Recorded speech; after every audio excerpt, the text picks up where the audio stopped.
On the banks of the Maluo River, where the water whispers through reeds and dragon boats slice through the current each year, lies the story of a man whose words and sorrows have echoed through millennia.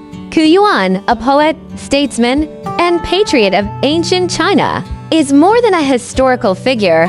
He is a symbol of unwavering integrity, poetic genius, and love for one's country. His life, marked by political turmoil and artistic brilliance, culminated in a tragic end that gave birth to one of China's most beloved traditions, the Dragon Boat Festival. In this video, we'll journey back to the Warring States period to explore the life of Yuan, his timeless poetry, and the legacy that still binds his name to the rhythm of drums and the aroma of zongzi. Yuan was born in 340 BCE in the state of Chu, a powerful kingdom in southern China during the Warring States period, a time of constant conflict between rival states vying for dominance. Born into an aristocratic family with ties to the Chu royal house, Yuan was raised with a deep sense of duty to his country.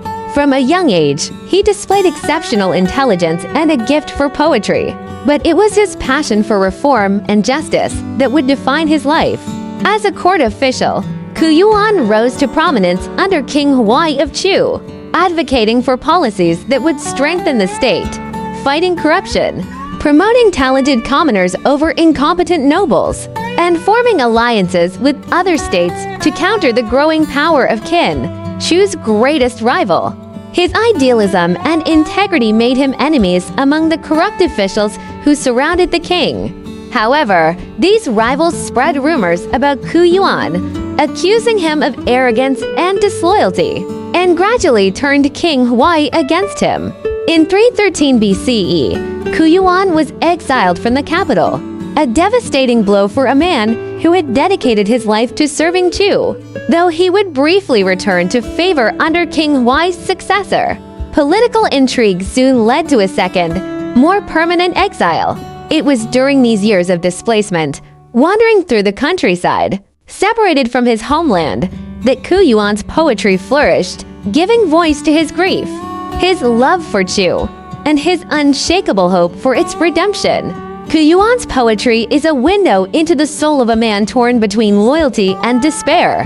Unlike the formal, ritualistic poetry of his time, his works are deeply personal, blending myths, nature, and political commentary with raw emotions. His most famous work, Li Sao the Lament, is a 373-line autobiographical poem that tells the story of his political struggles, his search for truth, and his refusal to compromise his principles.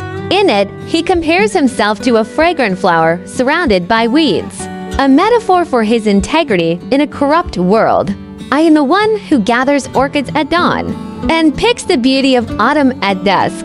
Other major works, such as 9 Songs Juge and 9 Elegies Zhuzhang, draw on Chu's rich folk traditions and religious beliefs, reimagining myths of gods and spirits to reflect human suffering and longing.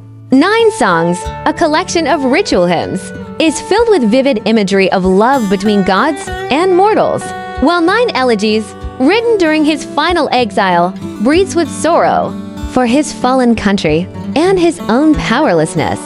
Yuan's poetry revolutionized Chinese literature, introducing a new level of emotional depth and individual expression. His use of Sao style, a rhythmic, lyrical form named after Li Sao, would influence poets for centuries, from the Han Dynasty's Chuchi anthology, which preserved his works, to modern writers.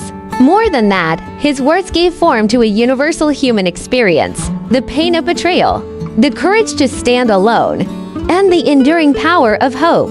By 278 BCE, Yuan's worst fears had come true.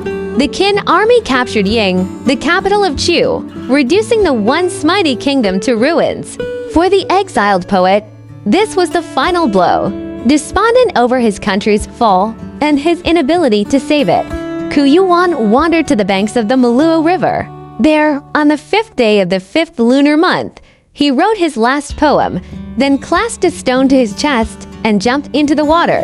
The local people, who admired Yuan for his virtue and sorrowed for his fate, rushed to save him. They rowed their boats out onto the river, beating drums and throwing rice wrapped in bamboo leaves zongzi into the water to keep the fish from eating his body.